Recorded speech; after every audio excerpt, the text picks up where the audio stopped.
بسم اللہ الرحمن الرحیم۔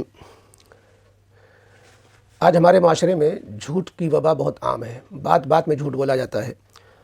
موبائل پر کسی کا فون آ گیا، آپ کتنی دیر میں آ رہے ہیں؟ بس 1 منٹ میں آئے، حالانکہ پہنچتے ہیں 10 منٹ میں۔ یہ بھی تو جھوٹی ہے۔ اسی طریقے سے بچوں کو جو ہے بہانے بہانے سے بلا رہے ہیں، بچہ دیکھو یہ بلی ہے، دیکھو یہ کیا چیز آ رہی ہے، حالانکہ وہ جھوٹ ہو رہا ہوتا ہے۔ یا کسی بچے کو یا جانور ہی کو مٹھی میں بند کر کے کہا لے، کوئی چیز مثلا دینے کے اشارے کے لیے بلایا، ہاتھ میں کچھ نہیں۔ حدیث پاک میں آتا ہے اگر تمہارے پاس دینے کے لیے کچھ نہیں ہے اور تم نے کسی بچے کو یا بکری جانور کو اشارہ کر کے اس لیے بلایا کہ وہ یہ سمجھے کہ تم کچھ دے رہے ہو، تمہاری مٹھی میں کچھ نہیں، تو یہ بھی ایک جھوٹ ہے۔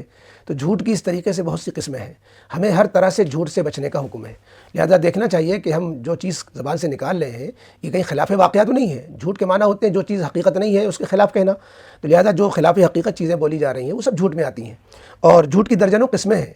جھوٹ زبان کا ایک گناہ ہے۔ امام غزالی رحمۃ اللہ علیہ نے جھوٹ نہیں بلکہ زبان کی 19 آفتیں لکھی ہیں، یعنی اس سے 19 طرح کے گناہ ہوتے ہیں، اس میں سے ایک جھوٹ ہے۔ لیکن پھر جھوٹ کی بھی درجنوں قسمیں ہیں۔ کسی نے بڑا اچھا جو ہے جھوٹ کا ایک پہاڑا بنایا ہے جس میں جھوٹ کی قسمیں سمو گئی ہیں، اور وہ پہاڑا بڑا دلچسپ ہے۔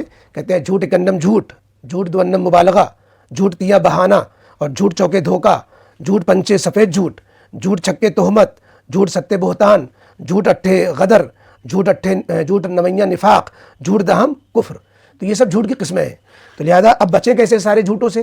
جب ہم کسی چیز کو زبان سے بولنے کا ارادہ کریں تو سب سے پہلے تو ہم سوچ لیں کہ یہ جو بولنے جا رہے ہیں اس پر اللہ کی کوئی پکڑ تو نہیں ہے، کیونکہ ہم جو کچھ بھی بول رہے ہوتے ہیں وہ لکھ لیا جاتا ہے۔ اللہ تعالیٰ کے ہمارا ایک ایک بول لکھا جا رہا ہے۔ قرآن میں ہے نا، ما یلفظ من قول الا لدیہ رقیب عتید، تمہارے منہ سے جو بول نکلتا ہے اس کے پاس ایک طاق لگانے والا فرشتہ موجود رہتا ہے، وہ فوراً نوٹ کر لیتا ہے۔ ہم سے حساب ہوگا ہمارے بولوں کا۔ بعض لوگوں نے کہ کوئی جھوٹ اور کوئی غلط بات ہماری زبان سے نہ نکلے تو انہوں نے سوچ سوچ کر بولنا، بلکہ بہت سے واقعات تو ایسے کہ قرآنی آیات سے جواب دینا شروع کیا کہ قرآن کی آیت سے جب جواب دیں گے تو سوچنا پڑے گا۔ لہذا ہم بڑے جو کہتے ہیں کہ پہلے تولو پھر بولو، یعنی جو بولنے جا رہے ہیں اس کو پہلے تول لو۔ اللہ تعالیٰ نے 2 کان دیے سننے کے لیے اور زبان دی بولنے کے لیے۔ زبان ایک دی ہے، کان 2 دیے ہیں، لیکن بعض دفعہ مجلس میں ایسا ہوتا ہے کہ سب لوگ بیٹھے ہوتے ہیں اور سب بول رہے ہوتے ہیں اور سننے والا کوئی نہیں ہوتا ہے۔